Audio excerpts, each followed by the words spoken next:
So I just wanted to talk about the trip that you're about to make this Yeah. weekend. Was Pulse, the visit to Pulse nightclub, is that on the agenda first, or was the trip down to the parade the real reason for going down to Florida? Well, I've wanted to go for a while. I mean, I just remember that day in June so vividly, to wake up on that Sunday and to hear the reports of what was coming out of Orlando, and then to learn that this was the nation's largest mass shooting, 49 people mowed down in the most brutal of ways. Since then, I've had an opportunity to connect with one of the mothers of one of the victims, and we've talked over the summer. I've wanted to go to Orlando. I've wanted to visit, and it happened that this weekend is Pride. I was invited to march in the Pride Parade, which I'm really honored to be able to do that. It's a real privilege for me. I've marched in a lot of Pride parades, but this one, as you can imagine, is particularly poignant and will be, I think, particularly meaningful to so many inside and outside of the LGBT community. And then with that, we made arrangements that we're going to go visit the nightclub. We're going to spend time with some of the families of victims and survivors, spend time with some of the survivors, spend some time with law enforcement and first responders who were there, and just talk to them about how things are going right now, how they're experiencing things. You know, this is a time, I think, in our country where we've seen a lot of division and derision and hate, and we need to come together. And to me, this is an opportunity to do that, and an opportunity to honor the LGBT community and to honor really all of those who fight for equality. I'll be proud to march alongside them on Saturday. And you said you spoke with a mother of one of the victims. Was that one of the victims from Massachusetts? No, actually, her son lives down there, but she's a former state trooper. Okay. And Massachusetts State Trooper? No, she's not. But I know that there are different folks have remarked to me. I do anticipate meeting with some folks who have Massachusetts connections, and you know, whether you're from Massachusetts, whether you're from Florida, I think that this is an event that so many people can relate to.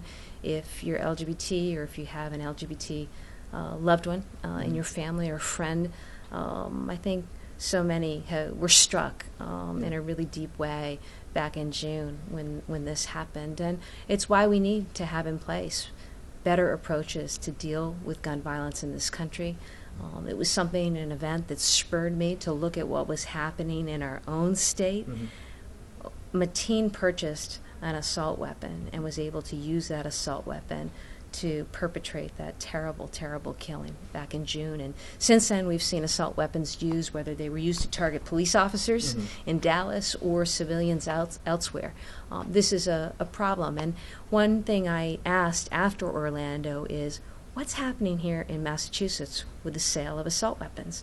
Assault weapons have been banned for sale under the Massachusetts law since 1998. I was surprised to learn that copycat versions of those weapons were being sold. 10,000 of them last year. Sales of those weapons went up 450% here in Massachusetts after Orlando.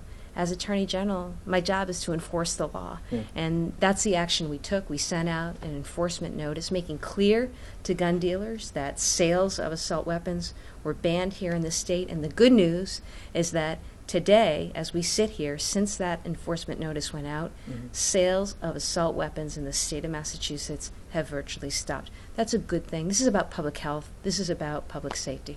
And do you think this sends any message to those, since this was what spurred on the idea to enforce some of the Massachusetts laws, if you will, do you think this sends any message to those folks here back at home regarding our gun laws, your visit there? Well, I think that we need to think about gun violence from a bunch of different perspectives. Obviously, we need better efforts at prevention and intervention. We need to allow entities like the Centers for Disease Control at the federal level to study gun violence and help us identify what we can do to address and reduce gun violence. Right now, Congress has prohibited them from studying gun violence, which is just crazy to me.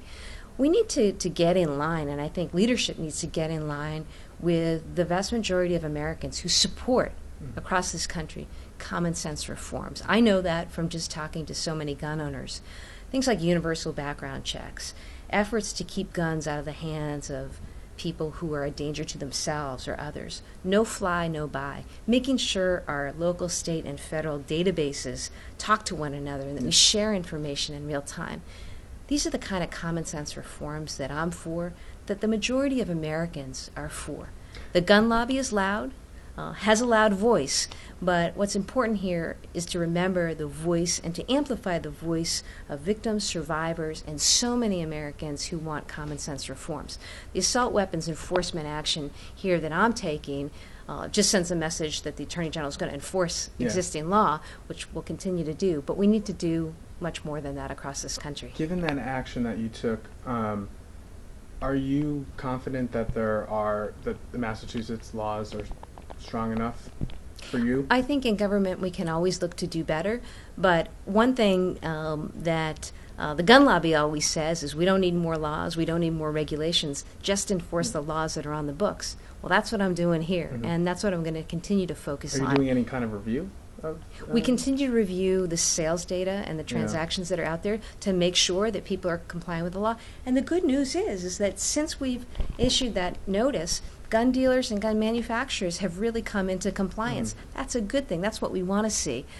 We need to enforce the law, and I think that this is just an example of what appropriate law enforcement looks like.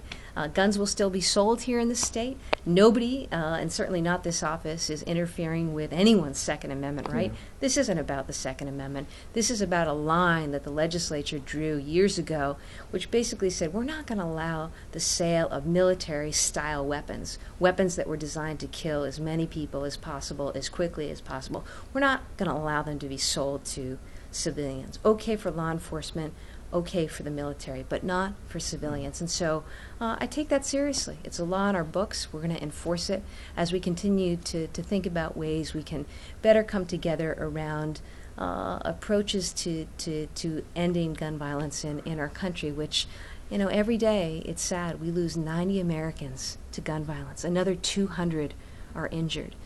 Just this year alone, nearly 30 toddlers have picked up a gun, fired it, and were able to kill themselves or another toddler. Right. That's really scary, and we need to do better, and we need to do better for future generations here in this country. What do you plan to tell the survivors, first responders, and the victims' families that you plan to meet with down there at the nightclub? Well, I think the first thing I'm going to do is listen. I want to hear from them, and I want to take in how they experience this and how they're currently feeling. But I'm going to tell them thank you. Thank you for your courage. Thank you for their courage that day. To the members of law enforcement and to the first responders. Thank you to the families and the survivors for their courage.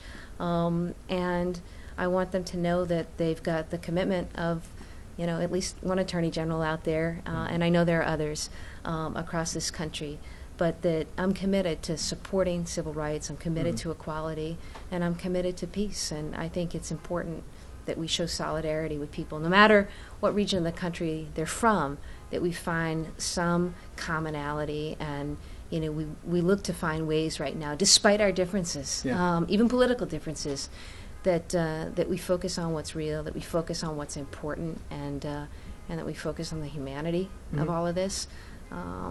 That ultimately, at the end of the day, is why I think a lot of us in government, a lot of us in public service do our work, or at least that's why we're supposed to. So, is there anything I haven't asked that you'd like to add about the trip this weekend? Just that I'm really looking forward to the trip. It was a privilege to be asked to march. I'm looking forward to being there at Pride. I'm looking forward to the opportunity to visit with victims and survivors and their families, and to spend time at what will be a really, I think, poignant and wonderful gathering this weekend. Thank you very much. Yeah, thank you.